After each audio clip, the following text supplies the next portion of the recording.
तो ये है कंपनी साम्राज्य पर एक नजर, गवर्नर काल और प्रमुख कार्य क्या है। फटाफट से एक नजर डालते हैं क्योंकि इंपॉर्टेंट सेशन है, तो आप भी ध्यान से समझिएगा और ये एक एक पॉइंट आपको याद रखना है। यहाँ से क्वेश्चन मिलने वाले हैं आप सभी को अपने एग्जाम में। तो आइए चलते हैं। सबसे पहले जो गवर्नर काल की हम बात करेंगे, किनकी, वॉरेन हस्टिंग। वॉरेन हस्टिंग्स की अगर हम बात करें, इनके कार्यकाल की बात करें तो 1772 से 1785 तक इनका कार्यकाल रहा है। गवर्नर जनरल बंगाल, यहाँ पे अगर हम बात करेंगे तो सन जरूर आपको याद रखना है, 1772 से 1785। इसके साथ साथ प्रमुख कार्य इनके क्या रहे, प्रमुख कार्य आप देख पा रहे होंगे सन 1773 में अगर हम बात करें तो 1773 की जब हम बात करेंगे तो आप देख पाएंगे कलकत्ता में सर्वोच्च न्यायालय की स्थापना, कलकत्ता में सर्वोच्च न्यायालय की स्थापना की। इसके साथ साथ सन 1776 ईस्वी में विलियम जोन्स द्वारा मनुस्मृति संस्कृत का अंग्रेजी अनुवाद, संस्कृत का अंग्रेजी अनुवाद किया मनुस्मृति का। इसके साथ साथ नामा द कोड ऑफ जेंटुला, ये नाम दिया गया। इसके साथ साथ थर्ड पॉइंट क्या लिखा है, 1780 से 84 ईस्वी के दौरान द्वितीय आंग्ल मैसूर युद्ध इनके कार्यकाल में हुआ। हेस्टिंग्स 1785 ईस्वी में इंग्लैंड वापस गए और जहां हाउस ऑफ द लॉर्ड्स में बुके, फॉक्स, शेरिडन और एलियट द्वारा उस पर महाभियोग चलाया गया, महाभियोग इन पर चलाया गया। इतनी बात आपको ध्यान रखनी है। आगे बात करेंगे किसकी, लॉर्ड कॉर्नवालिस की। तो यहाँ पे ये भी इंपॉर्टेंट है बहुत, वॉरेन हस्टिंग भी, और ये भी बहुत इंपॉर्टेंट है।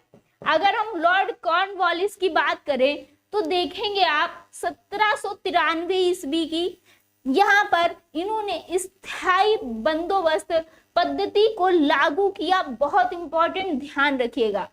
स्थायी बंदोबस्त पद्धति को लागू करने वाले कौन थे, लॉर्ड कॉर्नवालिस थे। 1793 ईस्वी में सन जरूर याद रखना है।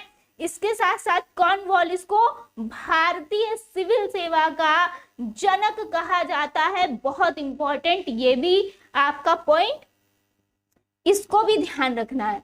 इसके समय पर तृतीय आंग्ल मैसूर युद्ध हुआ जिसमें टीपू सुल्तान की हार और श्रीरंगपट्टनम की संधि यहाँ पर 1792 ईस्वी में हुई। इसको भी आपको ध्यान रखना है। और आप देख पा रहे होंगे वॉरेन हस्टिंग के काल में द्वितीय आंग्ल मैसूर युद्ध और लॉर्ड कॉर्नवालिस के शासन काल में आप देख पाएंगे तृतीय आंग्ल मैसूर युद्ध हुआ है। इसके साथ साथ आगे बात करें, लॉर्ड वेलेजली आते हैं।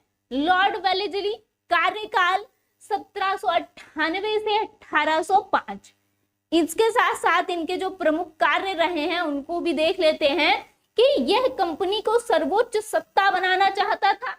इसके साथ साथ इसने सहायक संधि की पद्धति की क्या की, शुरुआत की। सहायक संधि की पद्धति की शुरुआत की, ये भी ध्यान रखिएगा। सहायक संधि स्वीकार करने वाला पहला भारतीय राज्य हैदराबाद का निजाम।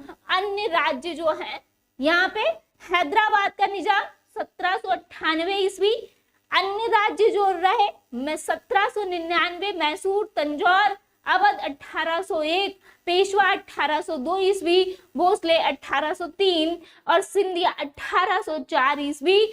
इसके साथ साथ जोधपुर, मच्छेड़ी, बूंदी और भरतपुर, इनको भी आपको ध्यान रखना है। नेक्स्ट अगर हम बात करें 1799 ईस्वी की, तो चतुर्थ आंग्ल मैसूर युद्ध हुआ। चतुर्थ आंग्ल मैसूर युद्ध लॉर्ड वेलेजली के कार्यकाल में हुआ। अभी आपने पीछे देखा है यहाँ पे कि फर्स्ट जो द्वितीय आंग्ल मैसूर युद्ध हुआ वॉरेन हस्टिंग के कार्यकाल में, यहाँ पे तृतीय आंग्ल मैसूर युद्ध लॉर्ड कॉर्नवालिस के कार्यकाल में, और थर्ड चतुर्थ हुआ है आपका वेलेजली के कार्यकाल में। इसके साथ साथ पहले गवर्नर जनरल कौन? Lord William Bentinck. इनके बारे में आपने बहुत सुना होगा और इनका कार्यकाल 1828 से 1835 ईस्वी, ध्यान रखना है।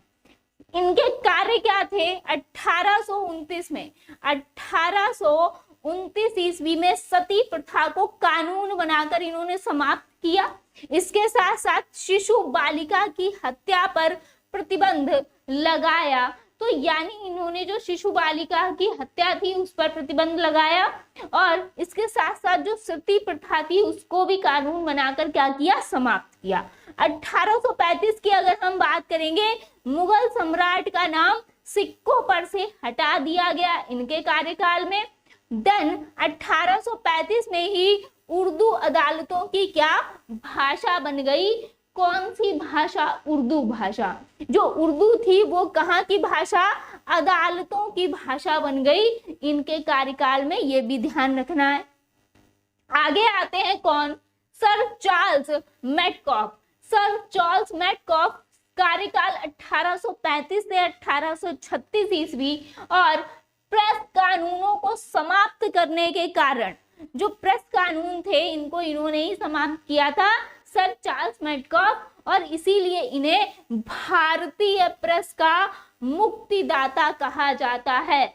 क्या? भारतीय प्रेस का मुक्तिदाता इनको बोला जाता है। इसीलिए आगे बात करेंगे, ये बहुत इंपॉर्टेंट है, ध्यान रखिएगा भाई, बिल्कुल इस पे मैं इंपॉर्टेंट इसीलिए मैं लिखती जाती हूँ भाई कि ये पॉइंट आपसे बिल्कुल भी मिस नहीं होना चाहिए। आगे बात करेंगे लॉर्ड डलहौजी की। लॉर्ड डलहौजी 1848 से 1856 मोस्ट इंपॉर्टेंट अगर हम बात करें, है ना, मोस्ट इंपॉर्टेंट होते हैं लॉर्ड डलहौजी, क्योंकि अगर इनके कार्यकाल की हम बात करेंगे, यहाँ पे प्रमुख कार्य की अगर हम बात करें तो देखिएगा, डॉक्ट्रिन ऑफ लैप्स की नीति के आधार पर सर्वप्रथम सतारा 1849 एवं तत्पश्चात क्रमशः जयपुर एवं संबलपुर 1849 ईस्वी, बघाट 1850 और उदयपुर एवं झांसी 1853, नागपुर 1854 को अधिग्रहण किया गया। इसके बाद अगर हम बात करेंगे द्वितीय आंग्ल सिख युद्ध 1848 से 49 ईस्वी और संपूर्ण पंजाब पर अधिकार कर लिया गया। यहाँ पे आगे बात करेंगे 1853 ईस्वी में कलकत्ता आगरा के बीच तार सेवा शुरू एवं विद्युत टेलीग्राफ का जनक इनको कहा जाता है। बहुत ज्यादा इसको भी ध्यान रखना है आपको। इसके साथ साथ 1853 में रेलवे की शुरुआत सर्वप्रथम इन्हीं ने की, बंबई से ठाणे के बीच। बहुत इंपॉर्टेंट, लगातार ये क्वेश्चन मैक्स टू मैक्स सभी कंपटीशन में पूछा जाता रहा है। तो 1853 में सन जरूर याद रखना है। रेलवे की शुरुआत सर्वप्रथम बंबई से ठाणे के बीच किसने की थी? डलहौजी ने। आगे बात करेंगे 1854 ईस्वी में डाक कानून लागू, पहली बार इन्होंने डाक टिकट का प्रचलन भी कराया, है ना। तो पहली बार डाक टिकट का प्रचलन और डाक कानून लागू जो हुआ कब हुआ? 1854 में। आगे ध्यान रखेंगे, शिमला ग्रीष्मकालीन राजधानी बनी। 1854 में शिक्षा संबंधी चार्ल्स वुड पारित एवं कलकत्ता, बंबई, मद्रास में विश्वविद्यालय की स्थापना का प्रस्ताव भी इनके कार्यकाल में रखा गया। सन 1856 की अगर मैं बात करूं तो हिंदू विधवा पुनर्विवाह कानून लागू हुआ इनके कार्यकाल में। हिंदू विधवा पुनर्विवाह कानून इनके कार्यकाल में लागू हुआ सन 1856। आगे बात करेंगे प्रथम वायसराय लॉर्ड कैनिंग, और बहुत इंपॉर्टेंट ये भी हो जाते हैं 1856 से 1862। भाई एक एक पॉइंट इंपॉर्टेंट है इसलिए ध्यान से देखना है। 1856 से 1862। आगे बात करेंगे लॉर्ड कैनिंग भारत की अंतिम गवर्नर जनरल और प्रथम वायसराय थे। प्रथम वायसराय पूछे जाए लॉर्ड कैनिंग, अंतिम गवर्नर जनरल पूछे जाए लॉर्ड कैनिंग, इसमें कंफ्यूज मत होइएगा। क्योंकि बहुत कंफ्यूज होते हैं इसमें बच्चे। 1856 ईस्वी में सर्वप्रथम कलकत्ता, मद्रास, बंबई में विश्वविद्यालय की स्थापना। इसके साथ साथ 10 मई 1857 ईस्वी को प्रथम स्वतंत्रता संग्राम की शुरुआत हुई। इसके साथ साथ 1858 ईस्वी भारत पर अब ब्रिटिश सरकार का शासन शुरू। राइट, आप देख पा रहे होंगे यहाँ पे जो प्रथम वायसराय है लॉर्ड कैनिंग, इसीलिए इनके सामने यही लिखा हुआ है प्रथम वायसराय, क्योंकि यहाँ पे जो थी आप नोट करके एक चीज देख रहे होंगे। 1858 ईस्वी में भारत का शासन कंपनी के हाथ से निकालकर सीधे ब्रिटिश सरकार के नियंत्रण में ले लिया गया, है ना। और यह महत्वपूर्ण निर्णय कब 1857 ईस्वी में हुए विद्रोह के कारण लिया गया। अब यहाँ पर जो गवर्नर जनरल थे वो वायसराय प्रतिनिधि कहे जाने लगे, यानी जब इनका कार्यकाल आया, अगर हम बात करेंगे तो प्रथम वायसराय कौन हुए, लॉर्ड कैनिंग हुए, क्योंकि पहले उन्हीं को ही कहा जाता था गवर्नर जनरल, और अंतिम गवर्नर जनरल इसलिए यही थे, और प्रथम वायसराय भी यही थे।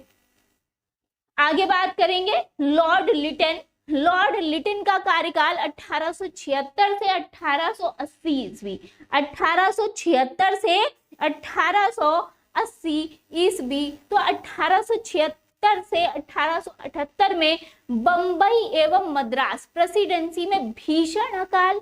इसके साथ साथ स्ट्रैची के नेतृत्व में अकाल आयोग, यहाँ पर अकाल आयोग का गठन हुआ।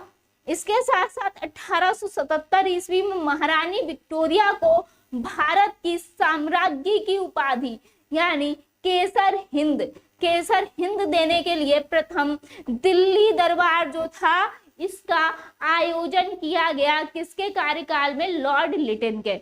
इनके साथ साथ 1878 ईस्वी में देशी भाषाओं में छापे जाने वाले जो समाचार पत्र थे इन पर से प्रतिबंध हटाने हेतु क्या वर्नाक्यूलर प्रेस एक्ट लागू हुआ। ये तो आपको बहुत ज्यादा ध्यान इसलिए रखना है क्योंकि ये क्वेश्चन आया हुआ है आपके एग्जाम में। लॉर्ड रिपन 1880 से 1884। लॉर्ड रिपन भी इंपॉर्टेंट इसीलिए बन जाते हैं, क्यों बनते हैं ये भी ध्यान रखिएगा। तो ये क्वेश्चन आपका आया हुआ है। सर्वाधिक लोकप्रिय वायसराय 1882 ईस्वी में वर्नाकुलर प्रेस एक्ट समाप्त किया, तो लागू किया लॉर्ड लिटन, समाप्त किया लॉर्ड रिपन। बहुत ज्यादा ध्यान रखना है। नेक्स्ट, बाल श्रमिकों के कल्याण हेतु प्रथम फैक्ट्री एक्ट लागू 1881 ईस्वी में, यह भी ध्यान रखना है। विलियम हंटर की अध्यक्षता में 1882 ईस्वी में शिक्षा आयोग का गठन। किसकी, हंटर की अध्यक्षता में, विलियम हंटर की अध्यक्षता में 1882 में शिक्षा आयोग का गठन, बहुत इंपॉर्टेंट। और गवर्नर जनरल उस समय पे कौन थे, लॉर्ड रिपन। इसके साथ साथ 1881 में प्रथम नियमित जनगणना, बहुत इंपॉर्टेंट बाई किसके कार्यकाल में, लॉर्ड रिपन के कार्यकाल में, ध्यान रखिएगा।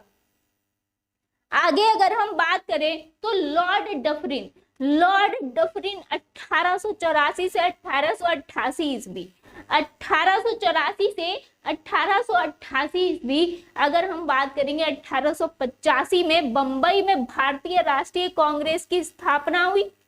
किनके कार्य में, लॉर्ड डफरिन के कार्यकाल में। 1886 में इंडियन सिविल सर्विसेज कमीशन की स्थापना हुई। तो 85 में क्या, बंबई में भारतीय राष्ट्रीय कांग्रेस की स्थापना। और 1886 में अगर हम बात करेंगे तो इंडियन सिविल सर्विसेज कमीशन की स्थापना, इसको भी आपको ध्यान रखना है। आगे बात करेंगे लॉर्ड कर्जन 1899 से 1905 ईस्वी, सर्वाधिक लोकप्रिय वायसराय। और सन 1905 ईस्वी में बंगाल विभाजन, बहुत ज्यादा किसके कार्यकाल में, भाई कर्जन के कार्यकाल में, लॉर्ड कर्जन, ध्यान रखना है। 1905 में बंगाल विभाजन बहुत इंपॉर्टेंट है। आगे देखते हैं लॉर्ड हार्डिंग कार्यकाल 1910 से 1916 ईस्वी, 1910 से 1916 ईस्वी। अगर हम आगे बात करें तो 1911 ईस्वी में सम्राट जॉर्ज पंचम के सामग्री के साथ भारत आगमन पर दिल्ली में अभिषेक दरबार। इसके साथ साथ 1911 ईस्वी में दिल्ली देश की नई राजधानी घोषित हुई। किनके कार्यकाल में? लॉर्ड हार्डिंग के। 1914 में प्रथम विश्व युद्ध शुरू और 1918 ईस्वी में समाप्त हुआ। किनके कार्यकाल में? Lord Hardinge. मोस्ट इंपॉर्टेंट भाई, मोस्ट इंपॉर्टेंट, ध्यान रखिएगा, बहुत बहुत इंपॉर्टेंट है। 1916 में पंडित मदन मोहन मालवीय, है ना, द्वारा काशी हिंदू विश्वविद्यालय की स्थापना, ये भी ध्यान रखिएगा। तो मदन मोहन मालवीय जी द्वारा काशी हिंदू विश्वविद्यालय की स्थापना किसके कार्यकाल में? Lord Hardinge. गांधी जी का भारत आगमन हुआ, गांधी जी का भारत आगमन 1915 ईस्वी में, ये भी आपको ध्यान रखना है। अब आते हैं कौन? Lord Irwin. इनको भी आपने काफी सुना होगा, बहुत इंपॉर्टेंट है। 1926 से 1931 ईस्वी। और अगर हम बात करें साइमन कमीशन का गठन 1927 ईस्वी और इसका भारत आगमन 1928 में। तो साइमन कमीशन का गठन हुआ 1927 में और भारत आगमन हुआ 1928 में। ये भी बहुत इंपॉर्टेंट, ध्यान रखना है आपको। एक तो गठन अगर पूछा जाए तो 27 और भारत आगमन कब हुआ? 1928। बहुत इंपॉर्टेंट, बहुत इंपॉर्टेंट, जरूर सन यही पूछे जाते हैं आपसे। लंदन में प्रथम गोलमेज सम्मेलन 1930 में शुरू एवं कांग्रेस द्वारा इसका बहिष्कार किया गया। तो लंदन में प्रथम गोलमेज सम्मेलन 1930 में ईस्वी में शुरू हुआ, ये भी आपको ध्यान रखना है। गांधी इरविन समझौता 5 मार्च 1931, बहुत इंपॉर्टेंट, किसके कार्यकाल में? इरविन के। गांधी इरविन समझौता 5 मार्च 1931। आगे बात करेंगे लॉर्ड माउंटबेटन, मार्च 1947 से जून 1948 के बीच इनका कार्यकाल रहा। इसके साथ साथ अगर हम बात करें भारतीय स्वतंत्रता अधिनियम 1947 ईस्वी, इसके साथ साथ श्री राजगोपालाचारी, ये स्वतंत्र भारत के प्रथम भारतीय गवर्नर जनरल थे। कौन? किसके कार्यकाल में? लॉर्ड माउंटबेटन और श्री राजगोपालाचारी, ये थे कौन? स्वतंत्र भारत के प्रथम भारतीय गवर्नर जनरल। तो स्वतंत्र भारत के प्रथम भारतीय गवर्नर जनरल कौन थे? श्री राजगोपालाचारी। यहां से क्वेश्चन आपका आया हुआ है प्रीवियस